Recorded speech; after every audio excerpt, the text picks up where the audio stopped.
Welcome back to Tipping Point. I'm your host, Kara McKinney. The Teamsters Union maxes out its donations to the RNC. This is the first time the Teamsters have given money to Republicans like this since about the year 2000. For the past 20 years, they've primarily been only giving money to Democrats and participating in their conventions. And don't get me wrong, while they maxed out their donations to the RNC this year, as per rules limiting a multi-candidate PAC like theirs, they also maxed out to the DNC. Well, the DNC and the Democrats Senatorial Campaign Committee and the Democrats Congressional Campaign Committee funds. So I don't want to get too far ahead of myself here because unions are still firmly in the back pocket of Democrats. But hey, at least progress is being made. So what changed this year?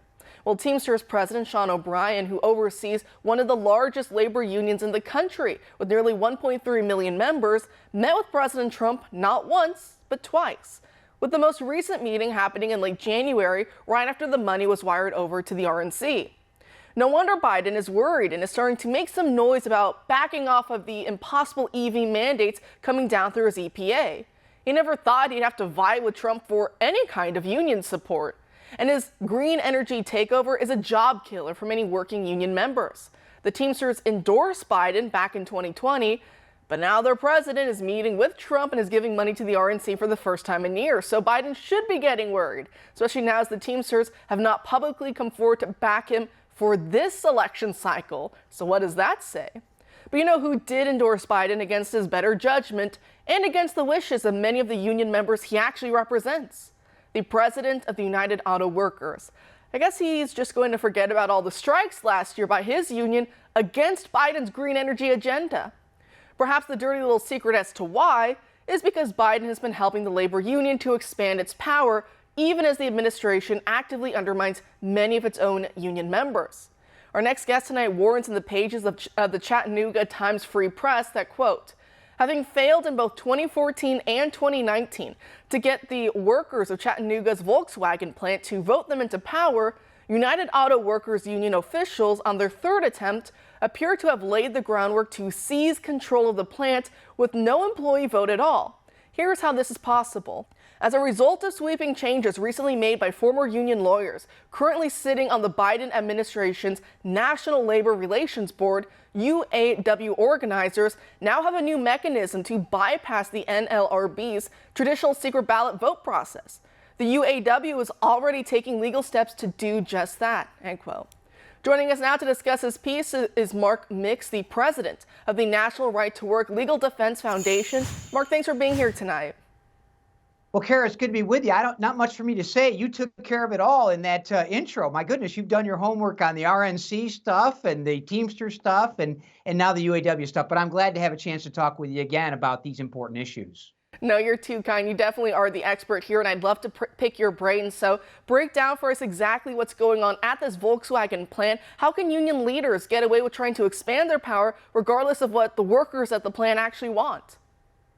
Yeah, Kara, this is really an ominous development in labor policy, and it comes from a August 2023 National Labor Relations Board decision that basically eliminates the secret ballot election now for union certification.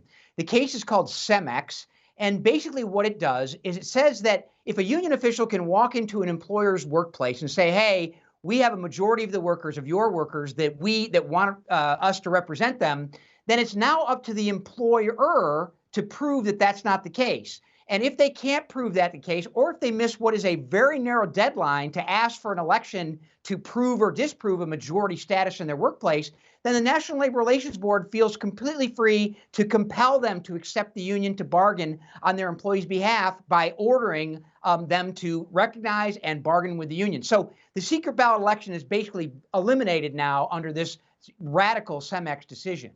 And it's interesting because as you talk about in your article that, sometimes many of these workers with these cards that they have that they may, say, okay, sure, I'd support the union, but they'll say it's just to get them off their back. But like you said, when it comes to the secret ballot, then they would vote against it, which is why it's so important to have those secret ballots. So when they're trying to go around that, is that just bullying a lot of these workers and, trying to say basically join us or else?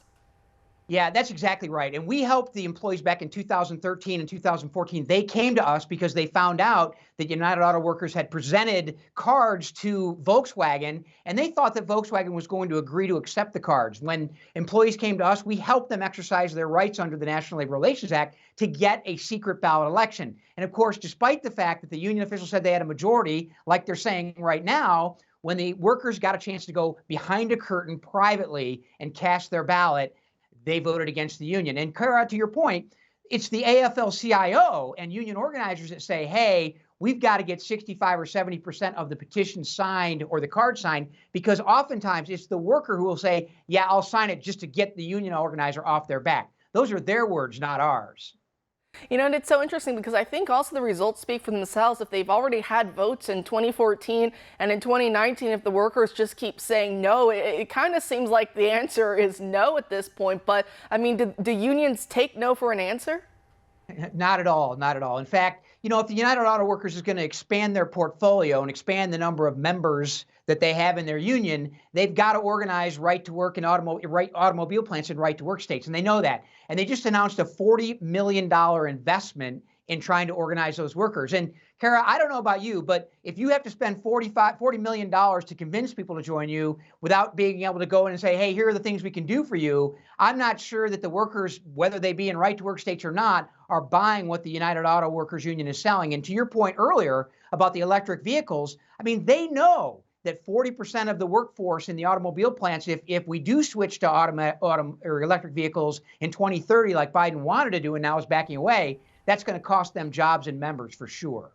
That it will, and do you think that's part of the problem here too, is just the huge gulf, the disconnect between unions and union members at this point? You and I have talked about that case involving the Southwest airline stewardess, remember, about when she realized what her money was being used for all these left-wing causes, and they were specifically mocking her in their emails going, oh, haha, little does, Susie know, I'm just throwing that name out there, but, does she know that we're using her money for abortion and this and that, all these things that she's explicitly against. And then also with the United Auto Workers, you have the president coming out backing Biden, and yet he's also saying that most, union workers for him, a lot of them aren't even going to be voting for Biden. So does that speak to just the giant gulf between the union heads and even the members they have?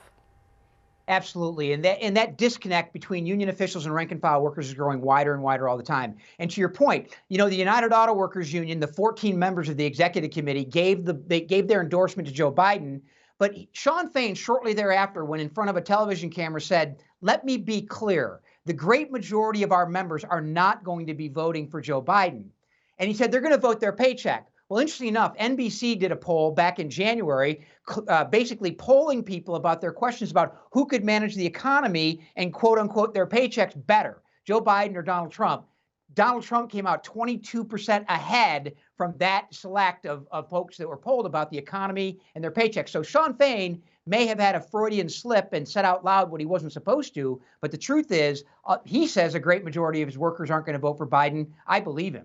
I love because we know this, but it's nice when we finally hear it from them, right? When, straight from the horse's mouth when they actually admit it. Now, one thing that also interested me in your article was talking about the national, the NLRB, the National Labor Relations Board, how, of course, like pretty much all these other government entities, they aren't these just nonpartisan actors that just come in to, make sure that everyone's human rights are being respected. Because as you say, many who sit on the board were former union lawyers. So does that just kind of show how tainted all the way up to government a lot of these institutions are? Absolutely, Kara. And, unfortunately for employees and for employers, it's like a tennis match. Every time the administration changes, there's radical changes in the rules and regulations about how to operate. And so that's a problem. But in this case, this is an all hands on deck government effort to expand the power of organized labor over workers, because Joe Biden and his cronies in the administration right now know that they've got to empower those union officials, not necessarily the rank and file workers, but the union officials, so that political money flows into the campaign coffers as we approach November. And so, you and I have talked about this before as well. Unions spend upwards of $2 billion every 2 years on political campaigns. And notwithstanding a $45,000 contribution to the Republican Convention Fund, not even the RNC specifically, but the RNC Convention Fund, so they can attend the convention this coming year, that money mostly goes to one party. I won't tell you who that is, but you can figure that out. I think we can. Mark, I really appreciate you making time for us tonight. Kara, thanks for the opportunity. I always enjoy talking with you, and thank you for doing your homework. You're up to speed on all of this stuff.